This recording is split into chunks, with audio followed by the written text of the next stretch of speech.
Akalar, assalomu alaykum. Hozir ko'rib turgan videolarning test video. Mana shu motorollarimiz 300 kilolik, 250 kiloga mo'ljallangan stakanchi model. Stakanchi modelni bu kattasi hisoblanadi. Hozir bunga 250 kilo, 300 kilo deyilgan. Biz 500 kilo yuk yuklaymiz. Maksimalni 500 kilo yuk ortib, hozir test qilib sizlarga ko'rsatib beramiz hozir. Akkumulyatorda bitta korobkasi necha kilo chiqadi? Akkumulyatorni ko'rsatib qo'ying, Ro'zmat aka. Akkumulyator bitta korobkasi 54.6 plus yarim kilo korobkasiga qo'shiladi. 55 kilo hisoblayverasizlar bitta korobkasi. Qani Umidjon yuklaylik. 10 ta korobka yuklaylik. Yo, 9 ta korobkasi 500 kilo. Yuklaylik qanday nechta bo'ladi? Qani to'xtab tur, to'xtab tur. Bo'ldi, yuklayveramiz. Ketdi. 1.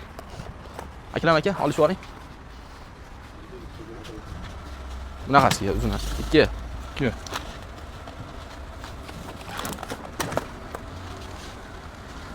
Üç. Yonbaş. Yo'q, sig'mas ekan yonbaş. 4. 5. 300 kilo bo'ldi akalar. 6.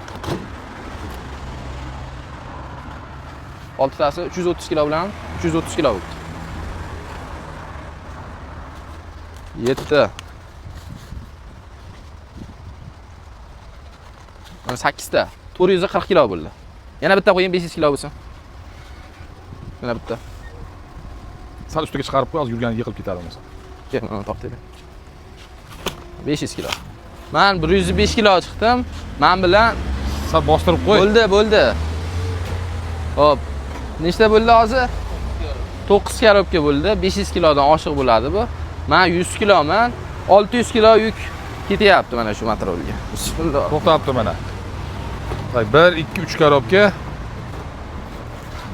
1 2 1 2 1 2 9 korobka narsa bo'ldi mana.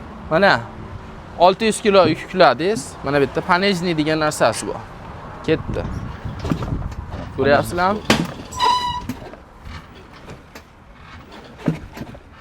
Ruchnoy tortilgan ekan. Ketdi mana 600 kilo yuk.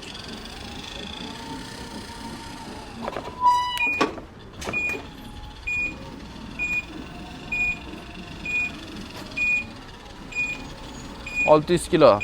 To'g'ri qiynaladi, lekin chidamliligi zo'r. Ro'zmat aka bu skuterda. Ko'pchilik ishonmayapti. Ya bu 300 kiloga yaramaydi deydi. Mana 600 kilo yuk yuklandi. Mana saka alyumin diskalarda Bemalol mana alyumin diskalarda turibdi. Baquvvat akalar. Motori ham kuchli buni. motor olishda adashmaylar. Xuddi shunday. Pastki raqamli telefon qilinglar, chiqarib yuboramiz.